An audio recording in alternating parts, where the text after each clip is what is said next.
Well, this week we have decided to go black bear hunting. I had a cousin fly in from Nashville, Tennessee, Jonathan Brown. Jonathan was excited. First time to Alaska. I believe first time he's going to be black bear hunting.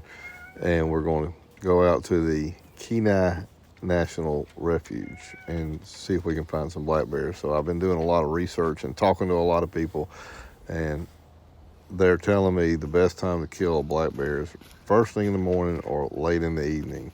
Well, the issue with that is late in the evening in Alaska is midnight, and first thing in the morning is 4 o'clock. So we said if that's what it's going to take, it's going to be what it takes. So here we are on Lake Kenai, and we've got everything loaded up, all the gears in the boat, and we are taking off. I bought this boat from my next door neighbor, and he hasn't used it in years. It's got a little 35 horsepower engine on it. I didn't even know what to expect with this little boat.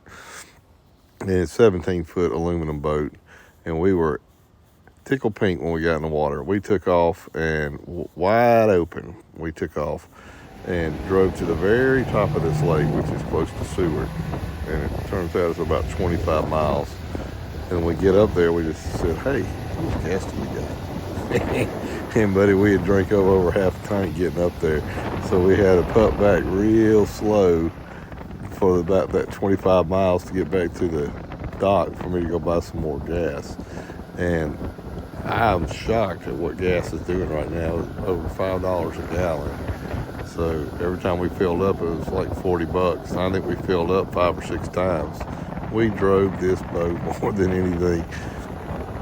So we were scooting up and down the river, and I don't know, this is maybe 8 o'clock in the evening.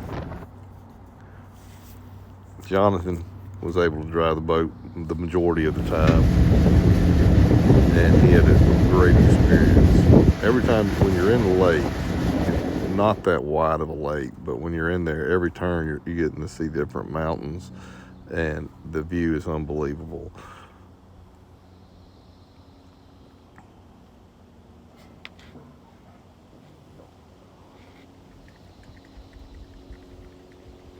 Now we're getting ready to go to bed, and we had 2 choices. We could sleep on the beach where the bears are going to be walking up and down, or we could sleep in the boat. We chose the latter. We're going to sleep in the boat. So we put our air mattresses in here, threw our sleeping bags in it, put a tarp over the top of it, and we slept good till about 4 o'clock, and it got cold.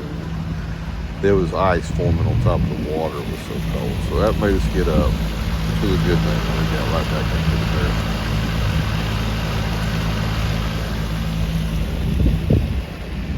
bear. So we would go a little ways, stop and glass, look through our binoculars, and then we'd go a little bit further, glass. We glassed all day long. We hit it hard. We never stopped hunting.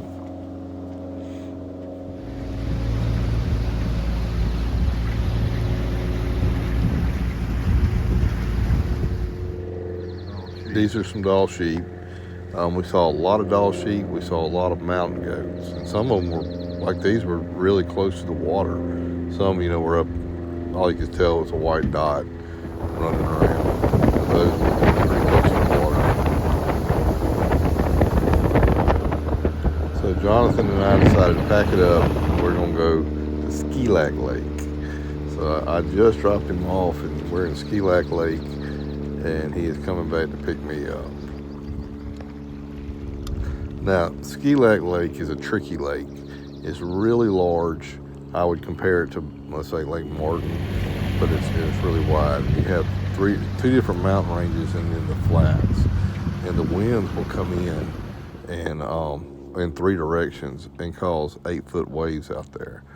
And the whole time we were there, it was like glass. It was weird.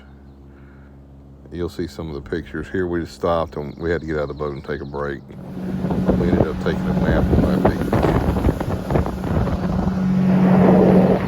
Back in Ski Lake, we go into one little area cove and sit in glass and then take off and go to another.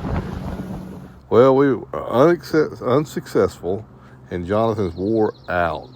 But overall, it was a wonderful trip. And as you know, hunting is not about killing anything, it's about the experience. And boy, did we have an experience.